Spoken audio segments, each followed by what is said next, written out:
The communication screen in the bridge of the Defender flickered to life, showing an alien face that looked like a mixture of insect and nightmare.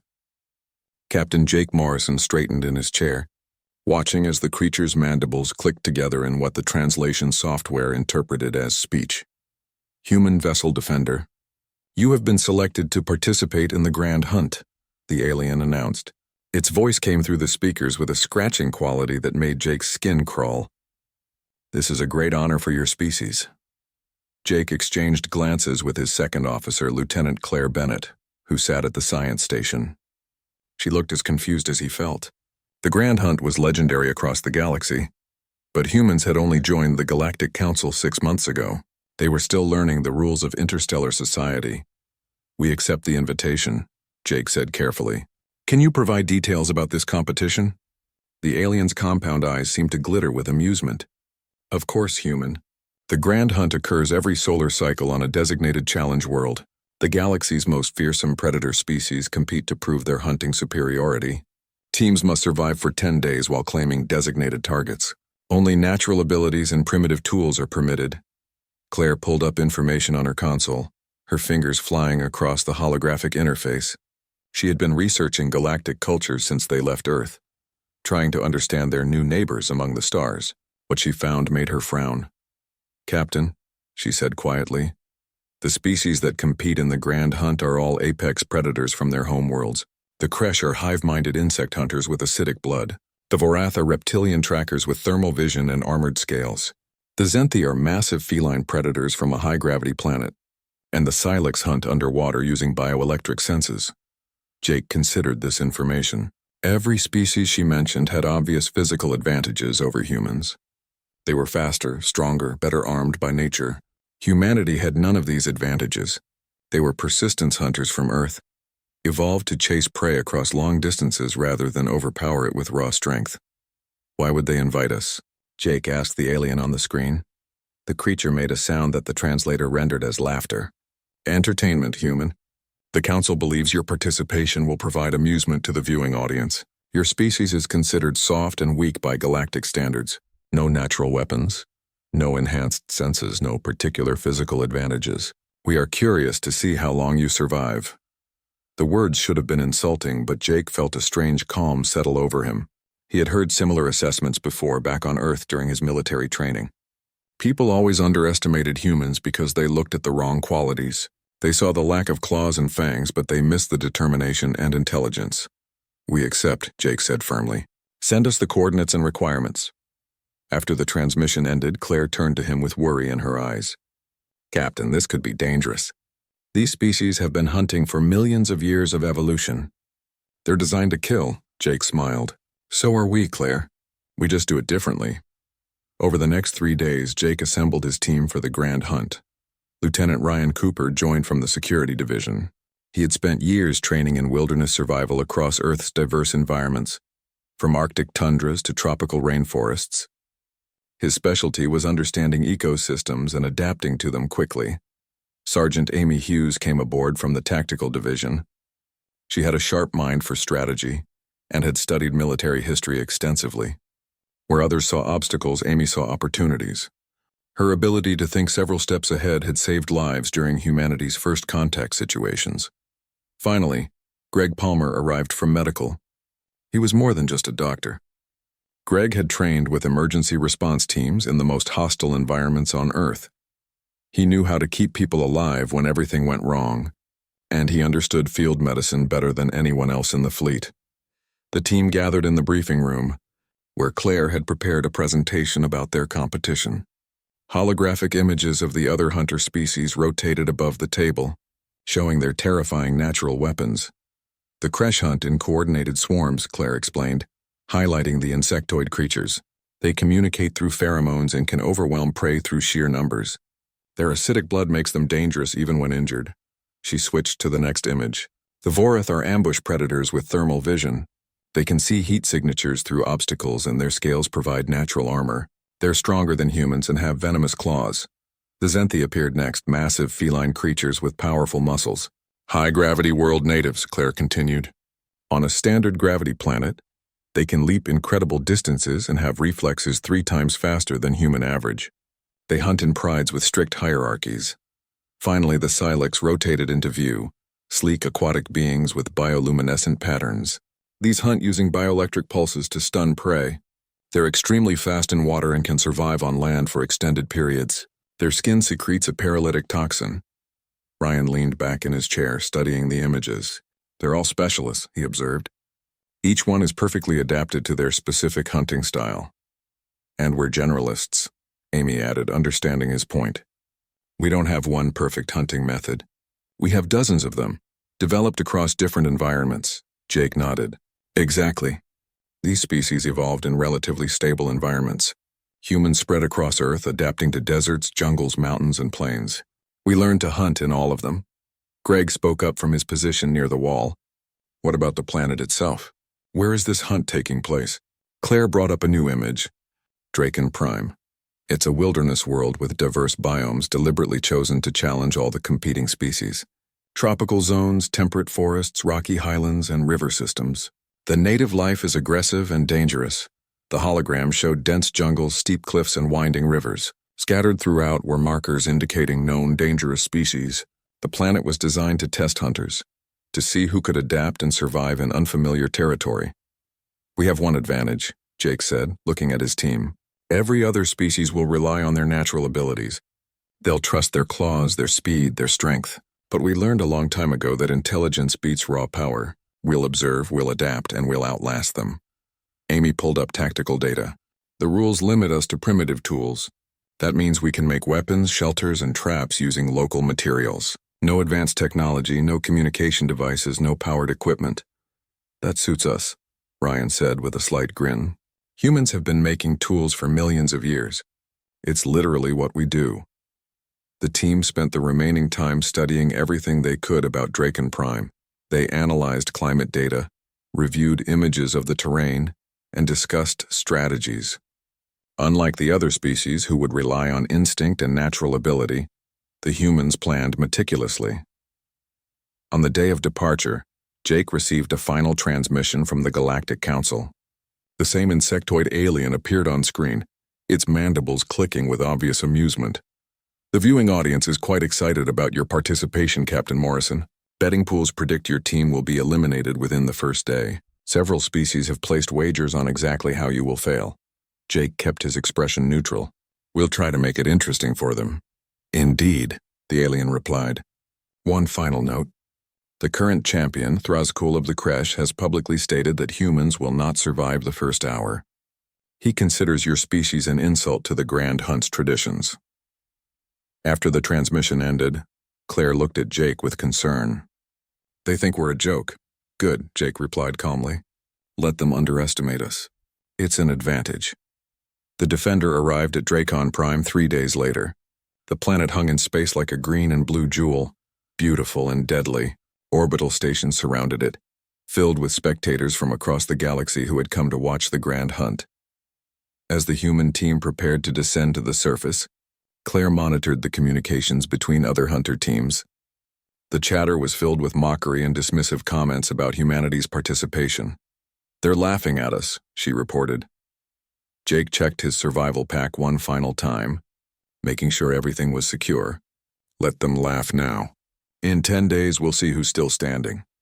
The shuttle descended through Draken Prime's atmosphere, carrying 5 humans into a competition designed for species far more physically capable. But Jake felt no fear. Humanity had survived ice ages, crossed oceans on wooden boats, and spread across an entire planet using nothing but determination and intelligence. The galaxy's top hunters weren't prepared for humans.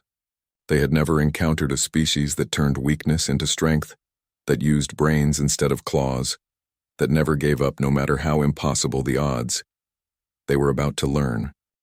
The shuttle touched down in a clearing surrounded by dense jungle vegetation. Jake was the first to step onto Draken Prime's surface, feeling the humid air wash over him like a warm blanket. The gravity was close to Earth standard, maybe slightly lighter. The twin suns overhead cast strange double shadows across the ground. Around the clearing, other shuttles were landing. The Kresh emerged in a chittering swarm, their segmented bodies gleaming in the sunlight.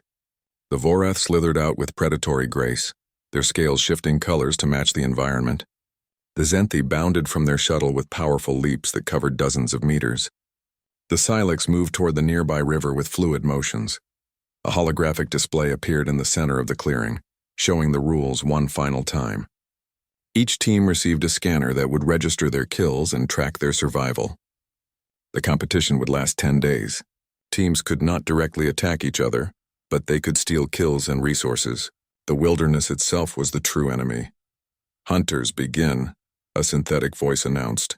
Immediately, the other teams exploded into action.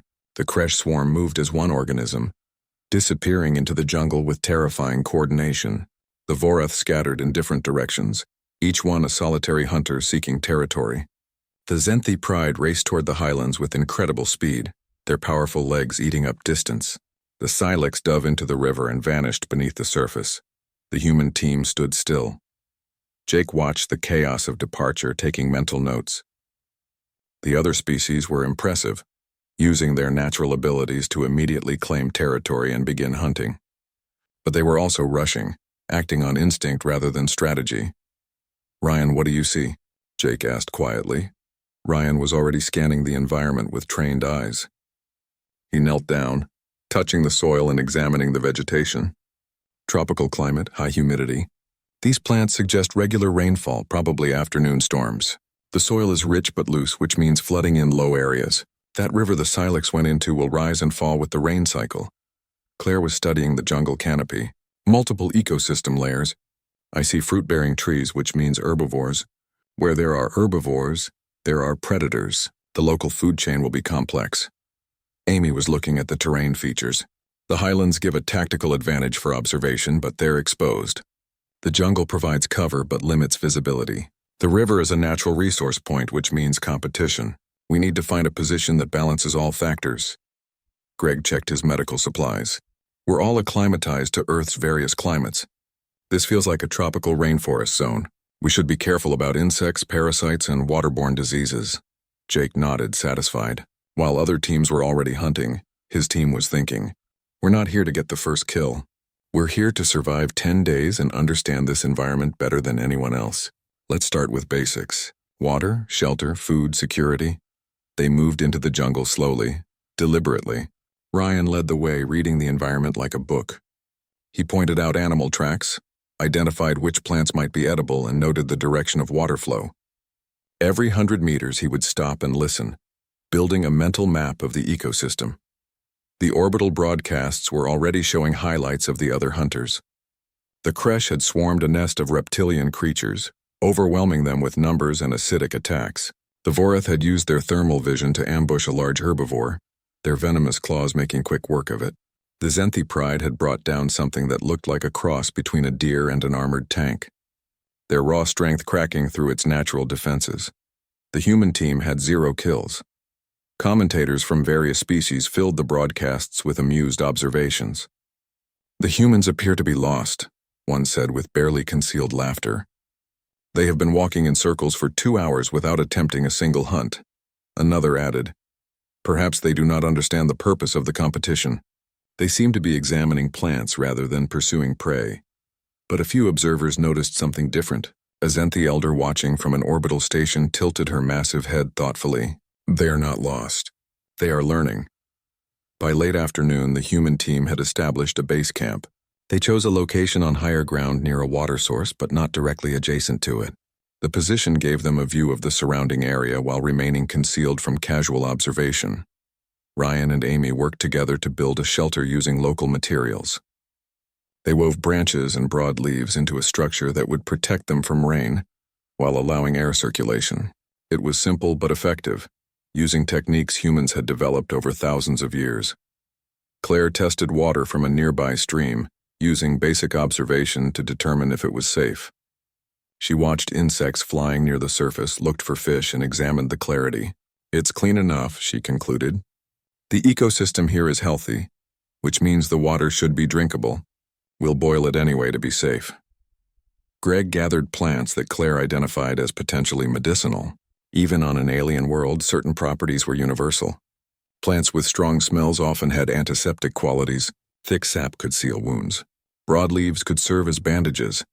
Jake coordinated everything, making decisions based on team input.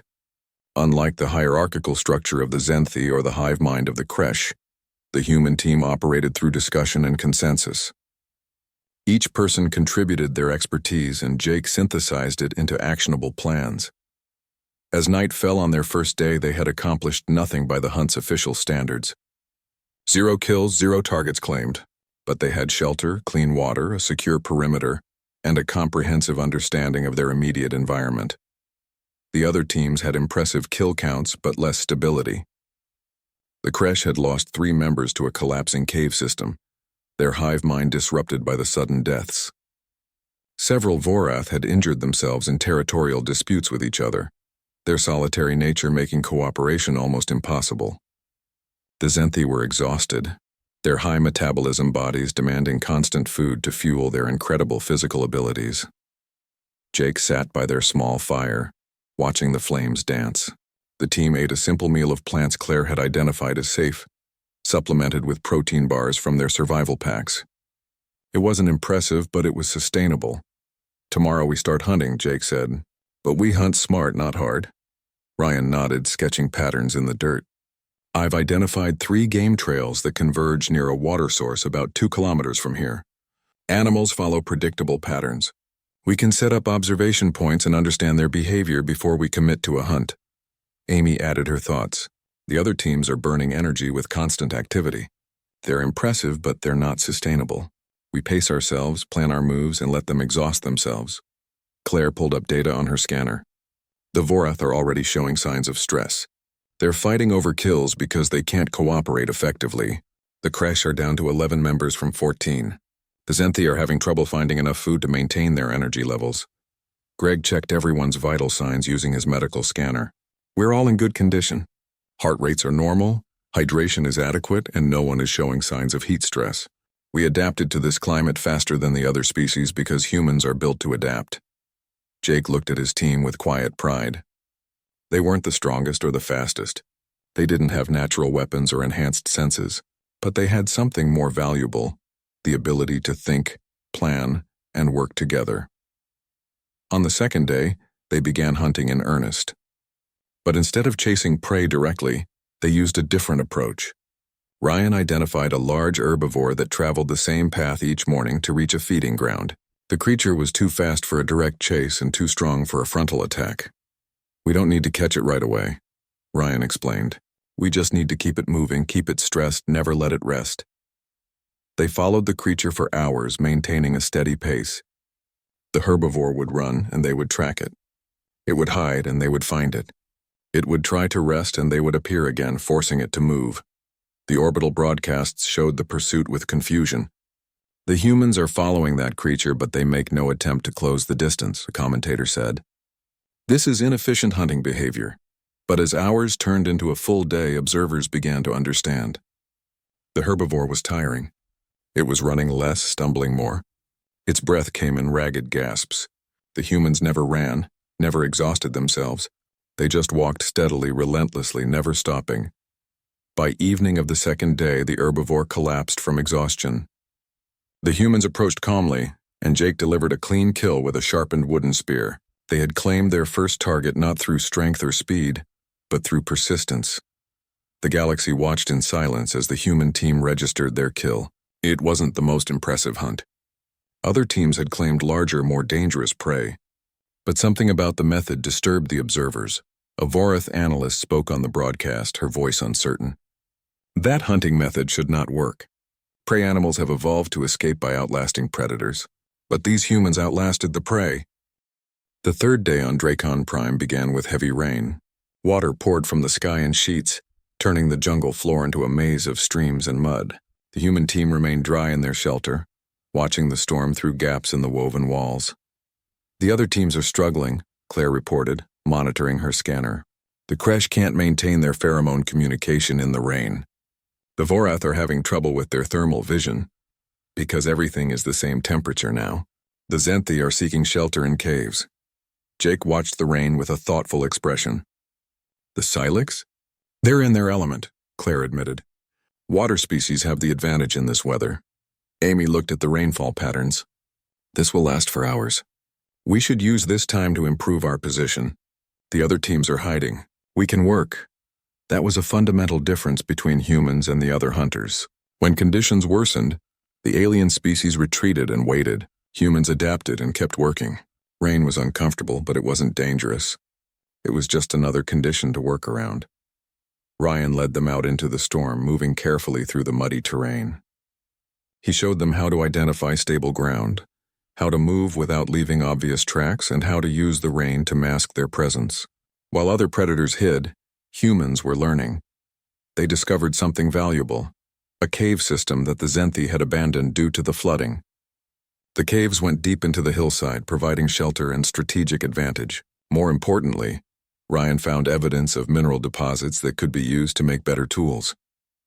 Flint or something like it, Ryan said, examining a rock formation. We can make sharper blades, better arrowheads. This changes everything. Amy immediately saw the tactical implications. If we control this cave system, we control the high ground in this region. We can see approaching threats and have a secure fallback position. They spent the rainy day exploring the caves, mapping the passages and gathering materials. Jake made the decision to relocate their base camp to this new position. It took effort, but by the time the rain stopped, they had a superior location with better resources. The fourth day brought a dramatic shift in the competition. A Silex team member died from a venomous bite while exploring a river system. The creature that killed it was small and easily overlooked, proving that size meant nothing against the right kind of poison. The Silex retreated to deeper waters, traumatized by the loss. The Kresh were down to 8 members now. Their hive coordination was failing, and they began to show erratic behavior. Without sufficient numbers, their collective intelligence decreased, making them vulnerable to mistakes. The Vorath continued to battle among themselves. 2 teams encountered each other near a prime hunting ground, and their territorial instincts overrode any sense of competition unity. They fought viciously, leaving 3 Vorath dead and 2 others seriously injured. The Zenthi pride faced a different problem. Their alpha male challenged a large predator and lost. The creature was something like an earth crocodile mixed with a bear, with massive jaws and thick armor plating. It killed the Zenthi alpha and injured 2 others before the pride managed to drive it away. The human team observed all of this from their new position. They watched through gaps in the vegetation, learning from every encounter. Jake made detailed notes about each species' behavior, their strengths, their weaknesses, and most importantly, their patterns. They're predictable, Amy observed. The Kresh always swarm, the Vorath always fight each other. The Zenthi always follow their alpha's lead even when it's stupid. They can't break their programming. But we can adapt, Greg added. That's the human advantage. We're not locked into one behavior pattern. On the 5th day, the human team encountered the same predator that had killed the Zenthi alpha. It was drinking at a stream when they spotted it. A massive creature that would outweigh all 5 humans combined. Its armor plating looked thick enough to stop their wooden spears, and its jaws could crush bone easily. The smart move would be to avoid it. Every other species would avoid it. But Jake looked at his team and saw the same thought reflected in their eyes. We're going to hunt it, Jake said quietly. Claire's eyes widened. Captain, that thing killed a Zenthi in single combat. They're 3 times stronger than humans. Exactly, Jake replied, which is why no one expects us to try, and why this will prove something important. They spent 2 full days stalking the predator, not hunting it yet, just observing. Ryan tracked its territory, noting where it hunted, where it slept, and where it drank. Amy studied its behavior, looking for patterns and weaknesses. Claire analyzed its biology, trying to determine vulnerable points. It's injured, Claire finally announced. Look at how it favors the left rear leg. The fight with the Zenthi hurt it more than anyone realized. Greg examined the creature through their observation position. The armor plating has gaps at the joints, and the eyes are vulnerable, obviously, but we'd need to get close and those jaws could kill us in one bite. We don't get close, Amy said, her tactical mind working. We use traps, environmental hazards, and coordinated attacks. Humans have been killing creatures larger than themselves for thousands of years. We just need to think. They developed a plan that would have seemed insane to any other species. First, Ryan and Amy would dig a pit along one of the creature's regular paths, covering it with branches and leaves. The pit wouldn't kill it, but it would injure and trap it temporarily. Meanwhile, Jake, Claire, and Greg would craft weapons. Using the flint-like stone from their caves, they made spearheads sharper than anything they'd had before. They fire-hardened the wooden shafts, making them stronger and more durable. The preparation took another full day. They worked carefully, knowing that mistakes would be fatal. The galaxy's audience watched with a mixture of fascination and disbelief as the humans prepared to hunt something far beyond their physical capabilities. On the 7th day, they were ready. Greg did something that shocked every species watching. He deliberately cut his arm, letting blood drip onto the ground near the trap. The scent would attract the predator, drawing it along the path they wanted. "Is that human insane?" a commentator gasped. "He's baiting an apex predator with his own blood." But the human team knew what they were doing. Greg's injury was controlled and shallow, enough to provide scent but not enough to impair him. He wrapped the wound and took position with the others, weapons ready. The predator came as predicted, drawn by the smell of blood. Its massive head swung back and forth, searching for the source. It moved along the path toward the trap, but at the last moment its instincts warned it of danger. The creature stopped short of the pit, growling low. It was too intelligent to fall for a simple trap. The humans had anticipated this. Jake gave a signal, and Amy appeared from concealment, throwing a rock that struck the creature's injured leg. The predator roared in pain and anger, spinning toward this new threat. That's when Ryan emerged from the other side, thrusting his spear toward the creature's flank. The predator was now focused on two threats, trying to decide which to attack. Its hesitation was fatal. Claire used the distraction to position herself near its blind spot, while Greg moved to flank from another angle. And Jake advanced from the front, his spear held ready. The creature lunged at Ryan, who rolled aside. Its momentum carried it forward off balance. Amy struck at its leg again, causing it to stumble. The predator's roar shook the jungle, but the humans didn't retreat. They pressed the attack. What followed was a brutal dance of coordination. The humans worked as a perfect unit, each person supporting the others. When the creature focused on one, the others attacked. When it tried to retreat, they herded it back. They used fire to scare it, used their spears to drive it toward the pit, used their voices to confuse and disorient it. The fight lasted over an hour. The humans took turns engaging while others rested, using their endurance advantage. The creature, already injured from its fight with the Zenthi, began to slow. Its movements became sluggish, its reactions delayed.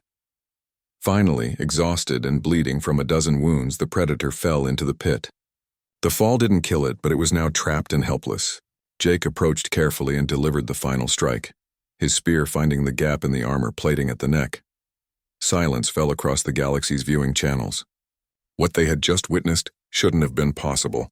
5 humans had killed an apex predator using nothing but primitive weapons, coordination, and tactics. A Zenthi elder spoke into the silence, her voice carrying weight and authority. "We were wrong about humans. They are not weak. They are something we have never encountered before. They are predators who hunt with their minds." The human team worked quickly to claim their kill. They took samples for the competition records, harvested useful materials, and treated their minor injuries. They had a few cuts and bruises, but nothing serious. The fight had been dangerous but controlled. As they returned to their cave base, Jake noticed the change in how other species viewed them. The mockery was gone, replaced by something that looked like concern, maybe even fear. That night, around their fire, the team reflected on what they had accomplished. They had moved from being a joke to being a legitimate threat in the competition, but more importantly, they had proven something about humanity too. The 8th day began with an unexpected development. Jake woke to the sound of distressed calls echoing through the jungle. Through their observation position, they could see a Zenthi hunter trapped in a flash flood, clinging to a partially submerged tree as the water rose around him. "That's Corvin," Claire said, checking her scanner. "He's from the Pride that lost their alpha. If that water rises any higher, he'll drown." Amy looked at the tactical situation. "We're not required to help competitors. In fact, saving him could work against us strategically." Jake watched the Zenthi struggle against the current. The massive feline was strong, but the water was relentless. Another few minutes and he would lose his grip. "Get the rope," Jake said quietly. Ryan stared at him. "Captain?" "Get the rope," Jake repeated. "We're not leaving him to die." The team moved quickly, assembling a rescue plan that would have confused every other species in the competition. They secured a rope to a tree, and Jake worked his way along the flood's edge, fighting the current to reach the stranded Zenthi. Corvin's eyes widened as he saw a human approaching. His species viewed humans as weak prey animals. Now one was voluntarily entering dangerous water to reach him. It made no sense in his understanding of predator behavior. Jake threw the rope, his aim precise despite the chaos of the flood. "Grab it!" he shouted over the roaring water. Corvin caught the rope instinctively. The human team pulled together, their combined strength dragging both Corvin and Jake toward the shore. It took all 5 of them working in coordination, but they managed to get the Zenthi to safety. Corvin lay on the bank, coughing water and staring at the humans with confusion. "Why?" he finally asked. "I am your competitor. My death would benefit your position in the hunt." Jake sat down heavily, catching his breath. "Because it's the right thing to do. Humans don't let others die when we can help, even competitors." "This makes no sense," Corvin said, his translator struggling with his bewilderment. "Predators do not save other predators." Claire knelt beside him, checking him for injuries with professional efficiency. "Humans aren't like other predators. We have something called empathy. We can feel what others feel, even aliens we just met." Corvin accepted medical attention from Greg, who bandaged a cut on the Zenthi's leg. The big hunter watched the humans work with growing fascination. "Your species is strange. You are weaker than us, slower than us, less armed. Yet you killed the creature that destroyed our alpha, and now you save an enemy." "You're not our enemy," Jake said. "You're just another person trying to survive." That's how humans see things. After ensuring Corvin was stable, the human team prepared to continue their own hunt, but the Zenthi stopped them with a gesture. "I must tell my pride about this, about what you are. The galaxy does not understand humans." "What will you tell them?" Amy asked. Corvin thought for a long moment. "That humans are more dangerous than we imagined, but not in the way we expected. You do not kill because you are strong. You kill because you choose to, and you are very good at choosing." The news of the rescue spread quickly through the orbital viewing stations. Analysts from various species debated what it meant. Some saw it as weakness, an inability to prioritize competition over emotion. But others recognized it for what it was, a display of confidence. "The humans saved a competitor because they do not fear him," a Vorath analyst explained. "They are so certain of their own abilities that they can afford to be merciful. That is the mindset of a true apex predator."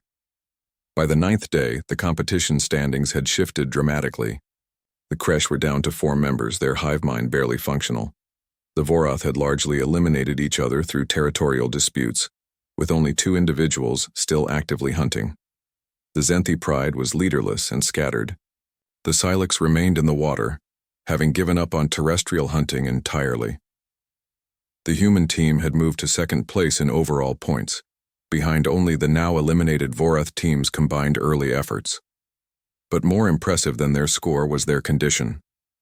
While every other team showed signs of exhaustion, injury, and stress, the humans appeared fresh and ready.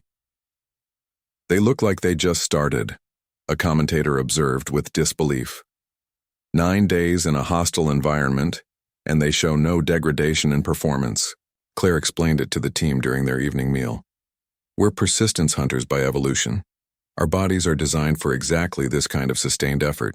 We sweat to cool down, we have efficient cardiovascular systems, and our metabolism is optimized for endurance. 10 days is nothing for humans when we pace ourselves properly." Ryan had been studying the final day's challenges. "Tomorrow is the endurance trial. Each team has to complete a circuit through all major biomes while claiming specific targets. It's designed to test overall capability." Amy smiled. "An endurance trial. They're going to regret that choice." Jake understood her amusement. The other species had designed a final challenge that played directly to humanity's greatest strength. It was like challenging a fish to a swimming race. The 10th and final day arrived with perfect weather. All remaining teams gathered at a designated starting point where a holographic display showed the required circuit. Each team had to travel through jungle, across rivers, over mountains, and through desert zones while hunting specific targets. The Kresh immediately swarmed forward with their remaining 4 members. The Vorath moved with predatory speed. The Zenthi used their powerful legs to leap ahead. The Silix raced toward the water routes. The human team started at a steady jog. "They're already behind," a commentator noted. "The other species have taken commanding leads." But as hours passed, a pattern emerged. The Kresh reached the jungle targets first but struggled with coordination. 2 more members died to environmental hazards, leaving only 2. The Vorath claimed early targets but exhausted themselves with their sprint-style hunting. The Zenthi covered ground quickly but had to stop frequently to rest and eat, their high metabolism demanding fuel. The humans maintained their steady pace. They jogged for miles without stopping, their breathing controlled and efficient. When they reached targets, they used tactics developed over the previous 9 days. They worked as a coordinated unit, claiming objectives with minimal wasted effort. By midday, something unprecedented happened. The humans took the lead. They passed exhausted Vorath who could barely move after their initial burst of speed. They found the last 2 Kresh collapsed from exhaustion, their hive mind completely shattered. They saw Zenthi scattered across the terrain, unable to continue. The human team kept going. They adapted to each biome immediately, using skills they had practiced throughout the competition. In the jungle, they moved like shadows. Crossing rivers, they supported each other against the current. In the mountains, they climbed with efficient technique. Through the desert zones, they conserved water and moved during the cooler parts of the day. Galactic observers watched in stunned silence as the humans completed the circuit. They didn't just finish. They dominated. Every target claimed, every challenge met, and they crossed the finish line still moving at a steady pace. Jake and his team weren't even breathing hard when they registered their completion. Behind them, the terrain was littered with exhausted alien hunters who had given everything they had and found it insufficient. The final statistics appeared on the galactic displays.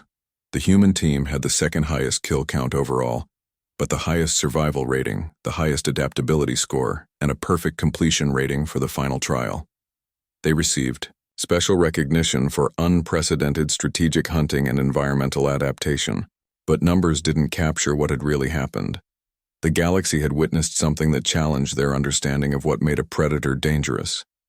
A Kresh observer made a statement that would be quoted across the galaxy for years to come. "We thought humans were prey because they looked weak. We were wrong. Humans are pursuit predators. They don't need to catch you immediately. They will follow forever, adapting to everything you do, learning your patterns, never stopping, never tiring. The galaxy's top hunters weren't prepared for humans because we've never encountered anything that hunts like they do." The closing ceremony took place on the orbital station. Representatives from all competing species gathered, though many teams had been reduced to single survivors or eliminated entirely. Jake stood at the podium looking out at an audience that now viewed humans very differently than they had 10 days ago. "We came here as a joke," Jake began. "The soft species with no claws, no fangs, no armor. Everyone expected us to fail quickly and provide entertainment through our weakness." He paused, letting his words sink in. "But humanity didn't evolve to be the strongest or the fastest. We evolved on a planet with every possible environment. Deserts, jungles, frozen tundras, mountains, plains. We learned to survive in all of them. We learned to hunt in all of them." Jake's voice grew stronger. "And we didn't just hunt animals, we hunted each other. For thousands of years, humans fought wars, developed strategies, created weapons, and learned to outthink the most dangerous prey on our world, ourselves. The skills we used here are just a fraction of what humans can do." The audience was silent, listening intently. "You see, other species are specialists. You're perfected for your environment and your—" The return journey to Earth should have been a celebration, but Jake found himself in deep thought as the Defender traveled through hyperspace. The Grand Hunt had changed something fundamental in how the galaxy viewed humanity. News broadcasts across dozens of worlds were analyzing human hunting behavior, dissecting what had happened on Draken Prime. Claire sat beside him in the observation deck, watching stars blur past. "The xenobiology departments are going crazy," she said, scrolling through academic papers on her tablet. 3 universities have started programs specifically to study human evolutionary adaptations. They're calling it pursuit predation theory. What are they saying? Jake asked. That humans represent a unique evolutionary path, Claire explained. Most predators evolved to be either ambush hunters like the Vorath or pack hunters like the Kresh. But humans evolved to chase prey over long distances, using endurance and intelligence instead of raw power. No other known species hunts this way. Ryan entered the observation deck carrying data files. The military academies are even more interested. They're requesting information about human tactical thinking and adaptive strategies. Apparently, the way we approached the hunt showed a level of flexible problem-solving that most species don't have. Because they're specialists, Amy said, joining the conversation.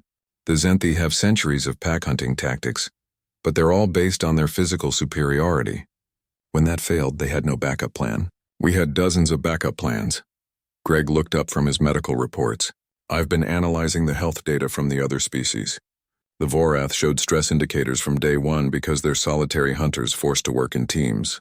The Kresh literally lost brain function as their numbers decreased.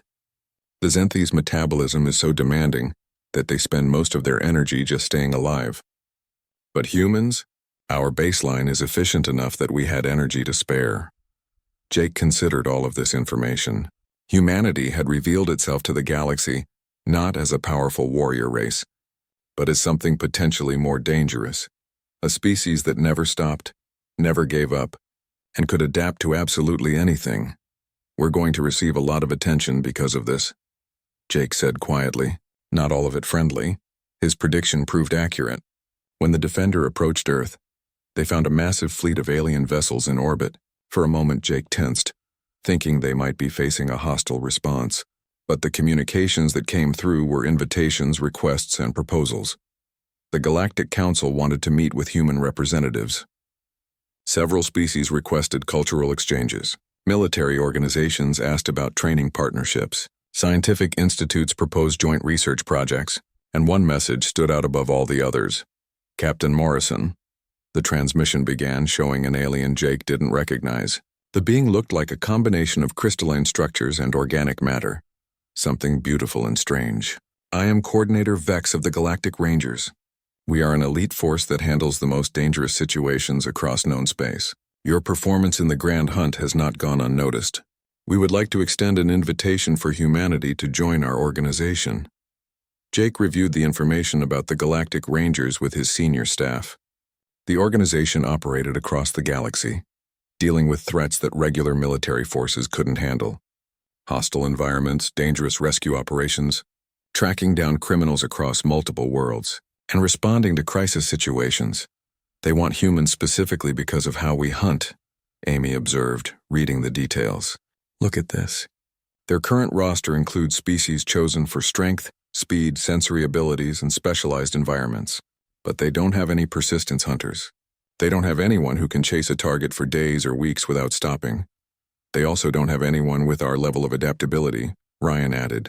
Most rangers are limited to specific environment types. A Vorath ranger can't function in extreme heat. A Zenthi ranger needs high-protein support in the field. But humans? We can go anywhere. Claire found something interesting in the cultural database. The Galactic Rangers have a reputation for being unstoppable. Once they start tracking someone, they never give up. That sounds familiar, doesn't it? Jake smiled. They hunt the way we hunt. Persistent, adaptable, and relentless. We'd fit right in. Earth's government was less enthusiastic about immediately joining such a high-profile organization. Humanity had only been part of the galactic community for months. Jumping into an elite force seemed premature, but they couldn't ignore the opportunity either. A compromise was reached. Jake and his team would participate in a trial period with the Galactic Rangers, representing humanity while Earth decided on a more permanent arrangement. If things went well, it would open doors for human integration across the galaxy. If not, they could step back and reconsider. 3 weeks after returning from Dracon Prime, Jake found himself on the Ranger headquarters station, meeting his new colleagues. The station was massive, serving as a hub for operations across multiple sectors. Rangers from dozens of species moved through the corridors, each one a peak example of their kind. Coordinator Vex welcomed them personally. The Grand Hunt proved something we suspected but could never confirm. Humans possess a unique combination of traits that makes them ideal rangers. Endurance, adaptability, tactical thinking, and something else, compassion. Compassion? Greg asked, surprised. That's not usually listed as a tactical advantage. Vex's crystalline structure shimmered with what might have been amusement. In Rangers, it is essential. We don't just hunt criminals and respond to dangers. We rescue people, protect civilians, and make judgments about when to pursue and when to show mercy. Your species demonstrated all of these qualities on Dracon Prime. The coordinator brought up a holographic display showing a mission profile. Your first assignment will test everything you learned during the hunt. A research station in the outer reaches has gone silent. The system is in a region with extreme environmental conditions and hostile native life. 3 rescue attempts by other ranger teams have failed. Jake studied the mission parameters: high gravity, toxic atmosphere in some zones, temperature extremes, and predators that had already killed experienced rangers. It was exactly the kind of challenge that would have terrified most species. But to humans, it just looked like another environment to adapt to. We'll need detailed environmental data, Ryan said immediately, his mind already working on approach strategies. And information about the predators, Amy added. Their hunting patterns, territorial behaviors, anything that will help us predict their movements. Claire was examining the atmospheric data. The research station is in a safe zone, but the routes to reach it pass through multiple hazardous areas. We'll need to plan a path that minimizes exposure to the worst conditions. And we'll need appropriate medical supplies for treating the research team, Greg concluded. They've been isolated for weeks. We have to assume they're dealing with injuries, illness, and psychological stress. Vex watched the human team dissect the mission with professional efficiency. This is why we need humans. Other species look at that mission and see an impossible challenge. You look at it and start planning how to succeed. The mission launched the next day. Jake's team boarded a specialized ranger vessel designed for extreme environment operations. The ship had equipment from a dozen different species, each one optimized for specific conditions. But the humans brought their own gear, simple, adaptable tools that could be used in multiple situations. The journey to the outer reaches took 5 days through hyperspace. During that time, the team studied everything they could about the target system. They analyzed native predator behavior, practiced techniques for high-gravity movement, and prepared contingency plans for every possible complication. It's like the Grand Hunt all over again, Claire observed during one planning session. Unknown environment, dangerous predators, and a clear objective. Except this time we're not competing. We're saving lives. And we know what we're capable of, Jake added. The galaxy's top hunters weren't prepared for humans on Dracon Prime. These predators won't be prepared either. The ship dropped out of hyperspace at the edge of the system. The target planet hung in space, a world of gray and brown with swirling storm systems. Scans showed the research station still intact, but no response to communication attempts. Previous rescue attempts failed because the teams tried to rush in using their natural advantages, Vex explained via communication. Vorath Rangers used their speed but were killed by ambush predators. Senthi Rangers tried to power through but exhausted themselves in the high gravity. Kresh Rangers lost cohesion in the toxic zones. So we go slow, Jake said. We observe, we adapt, we persist. The landing was rough. The ship's shields strained against the harsh atmospheric conditions as they descended to a safe zone several kilometers from the research station. The moment the airlock opened, the difference in gravity hit them like a physical force. Earth's gravity was 1 unit. This planet was 1.7. Every movement required more effort, every step felt heavy. But humans had trained in high-gravity environments before. They adapted their movements, shortened their strides, and worked within their capabilities. Ryan led them through. The research station emerged from the mist like a fortress under siege. Its walls showed damage from repeated attacks, and scorch marks indicated defensive weapons had been used extensively. But it was intact, and thermal scans showed life signs inside. Jake approached carefully, his team spread out in a tactical formation that provided mutual support, while minimizing the chance of everyone being caught in a single ambush. The high gravity made every movement challenging, but they had adapted their techniques over the past 2 days. Research Station Alpha, this is Galactic Ranger Team responding to your distress call. Jake transmitted on the emergency frequency. We're approaching from the eastern ridge. Please respond. For a long moment, there was only static. Then a weak voice came through. Rangers? We stopped believing anyone could reach us. The defenses are failing and we've got wounded. How many survivors? Greg asked, his medical training prioritizing the information he needed. 12 of us left. We started with 20. The Predators got the others during supply runs. Amy was already analyzing the station's defensive situation. Their power is nearly depleted. Once the shields fail, those armored Predators will break through within hours. We need to evacuate them, Claire said. But moving 12 people through that terrain with wounded will take time we don't have. Jake considered their options. Other Ranger teams had tried direct evacuation and failed.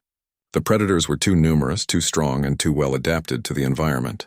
But humans didn't need to be stronger than the Predators. They just needed to be smarter. We're not going to fight our way out, Jake decided. We're going to make the Predators leave. Ryan understood immediately. Territorial behavior. If we make this area undesirable or dangerous, they'll move to better hunting grounds. They spent the next several hours implementing a plan that would have seemed insane to most species. Using materials from the research station and the surrounding environment, they created a series of controlled fires upwind from the station. The fires were carefully managed to produce maximum smoke without spreading out of control. The Predators relied on their ambush tactics, hiding in the rock formations around the station. But the smoke reduced visibility for everyone, including them. More importantly, it made the area uncomfortable. The Predators began moving away, seeking clearer territory. While the smokescreen provided cover, the human team worked on the next phase. They rigged several pieces of damaged equipment from the station to create loud, irregular noises.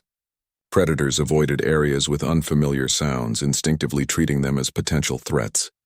It's working, Claire reported, monitoring the life signs. The Predators are relocating to the northern sector. We've got a clear corridor to the evacuation point. But getting 12 survivors through several kilometers of hostile terrain in high gravity, with wounded among them, required more than just a clear path. It required careful planning and the kind of endurance that only humans possessed. Greg assessed the wounded with practiced efficiency. 3 need stretchers, 5 can walk with support, and 4 are mobile. We'll need to move in stages, with rest periods. Other species would try to rush this, Amy observed. Move fast, get out before the Predators return. But rushing in high gravity with wounded would cause more injuries and exhaust everyone. So we go slow, Jake confirmed. We pace ourselves, we rest when needed, and we get everyone out safely. The evacuation took an entire day. The human team rotated carrying the stretchers, supporting the walking wounded and maintaining security. They moved at a pace that seemed frustratingly slow, but it was sustainable. When survivors got tired, they stopped and rested. When someone needed medical attention, Greg provided it immediately.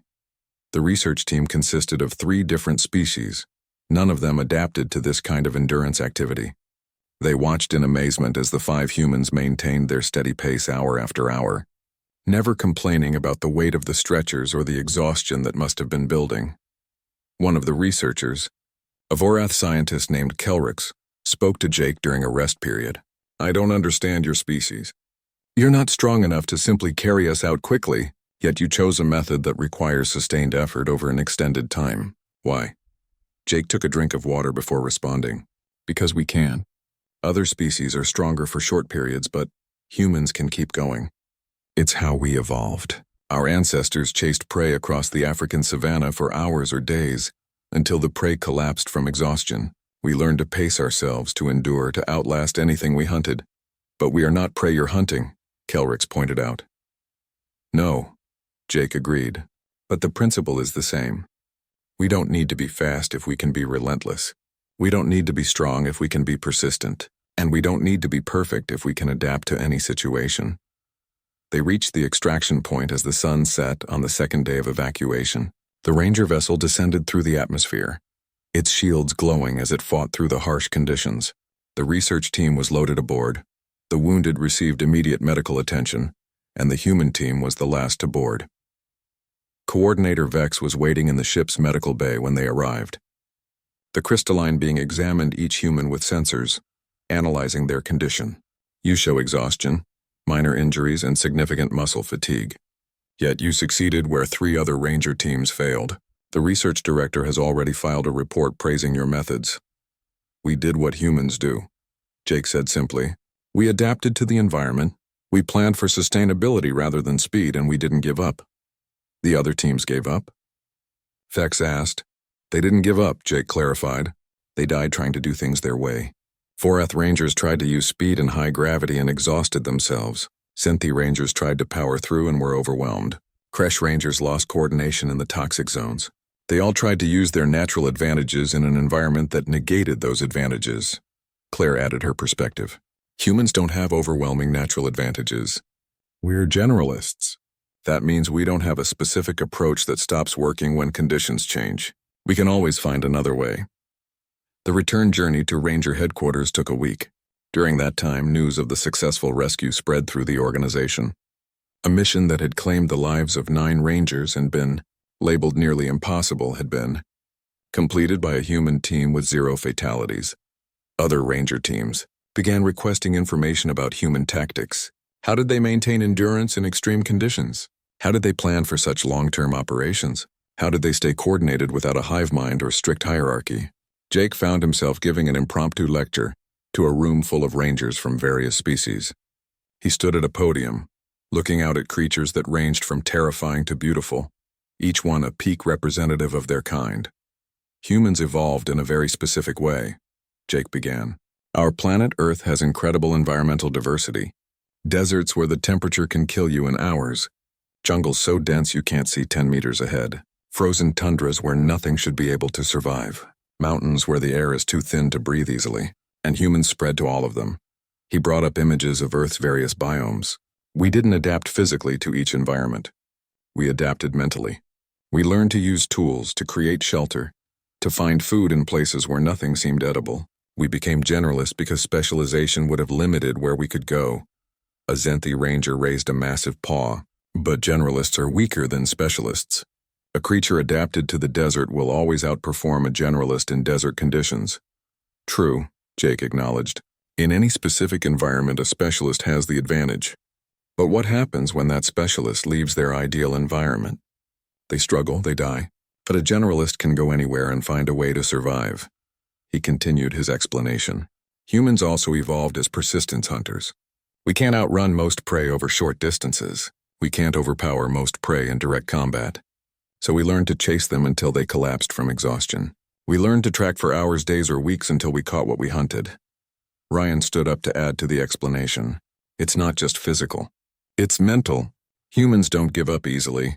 Our culture, our psychology, our entire way of thinking is based on persistence. When we set a goal, we pursue it until it's achieved or until we're dead. There's no middle ground. Amy provided the tactical perspective. And we're social in a unique way. Most pack hunters follow a strict hierarchy. Alpha gives orders, the rest obey. But humans debate, discuss, and make collective decisions. Each person contributes their expertise and the group benefits from multiple perspectives. Greg finished with the medical angle. Our bodies are built for endurance. We have one of the most efficient cooling systems in the known galaxy through sweating. Our cardiovascular system can maintain steady activity for hours. Our metabolism is optimized for sustained effort rather than short bursts. Put it all together, and you get a species that can keep going when everything else has stopped. The lecture continued for hours, with Rangers asking detailed questions about human capabilities. They wanted to understand not just what humans could do, but how they thought, how they planned, and how they approached problems.